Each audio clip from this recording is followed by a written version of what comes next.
iPhone 15 requires certified accessories for full access to USB-C, made for iPhone.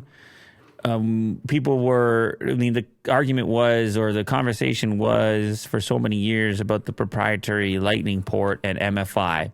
And I believe it was easier to understand when you had a proprietary port, because you were like, yeah, these other companies don't know anything about that port. They need to talk to Apple to make sure that they know how to deal with that port. Mm-hmm. It's not universal.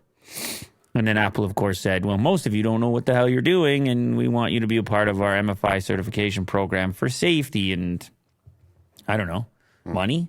I guess sell the accessories and whatever else. Everything will work with this one connector. But now, I guess there could have been a question going into Type-C because of the universal nature of it that you wouldn't need this type of thing anymore. Mm-hmm. But apparently Apple is still interested in it. According to a rumor, Apple is resuming the Made for iPhone program despite moving from Lightning to USB-C on iPhone 15.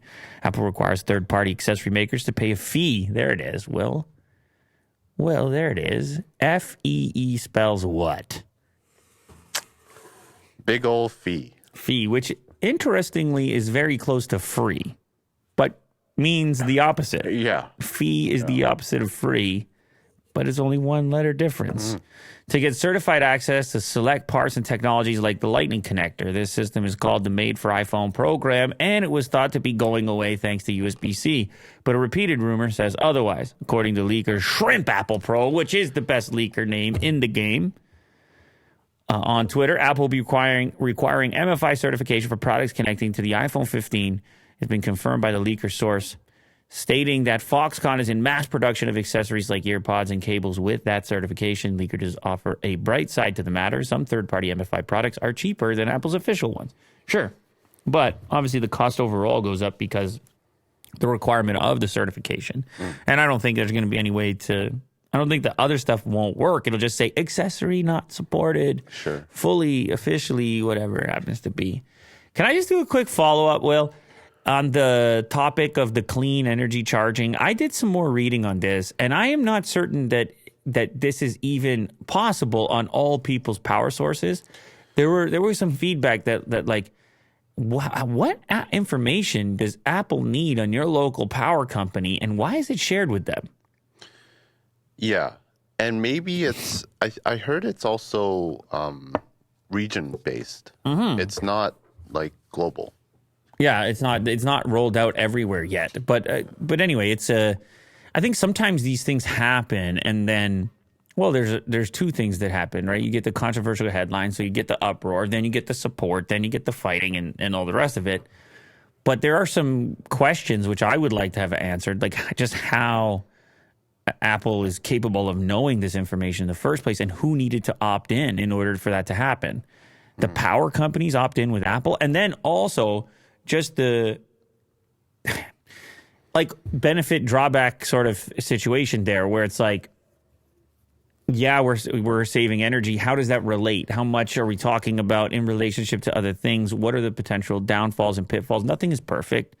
There is, I don't know, the internet seems to be so oriented on W and L, like win or loss, binary, black or white. And in reality, it's like, no, there's nuance. There's plenty of situations that we can imagine that fall somewhere in the middle, where there's some people who probably wouldn't mind this feature, but just don't want to have it turned on by default, or have it sort of the company be presumptuous like that on an update, kind of sneaky in the background. It's like, it really reminds me of the last time Apple did something around battery throttling. It's very similar, and they did end up with a class action in that case. It wasn't that most users couldn't have necessarily benefited from it. I'm not talking about battery, I'm talking about processor throttling in order to stop the device from shutting down completely because of spikes, because of old batteries. They say, okay, the phone can last a little bit longer, but it's going to be slower. And they just made that call internally that that's what most people would want. Mm-hmm. Of course, when people found the throttling, they would have preferred to just replace their battery. Mm-hmm. So again, this is about transparency. It's about communication with your audience, and it's about respect for your customer. It's not even necessarily about the function, but it's about respect for your customer and putting that out there in terms and making it seem as though the customer is in control of that experience and not being persuaded in a particular direction. And maybe if all of a sudden, and you know what else is kind of like it as well, is the privacy thing, which they did in reverse, didn't they? The privacy, you get a prompt that says, because they're not involved in those businesses, they don't have that on by default anymore. In fact, they went the other way to be transparent with the customer and put up a prompt that says, do you want to opt in after you download the app and you launch it for the first time? Do you want to opt in to ad tracking and all the rest of it? And of course, everyone clicked no. But it was a prompt, and this should be a prompt.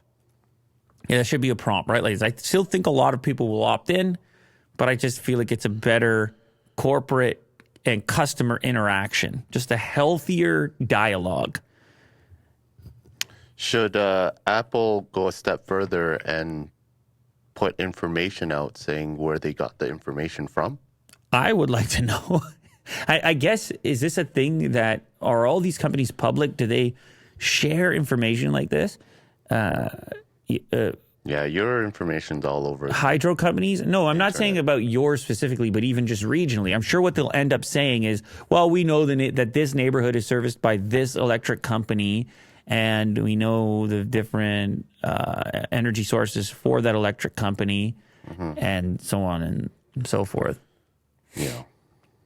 It's interesting. It's an interesting one. It's a conundrum of sorts, and it's extremely gray, as I suggested. And the internet, like I said, I mean, we're guilty of it. Like, I certainly have played into the binary stuff because ultimately there's velocity with that. People get fired up. It's like rooting for a particular team.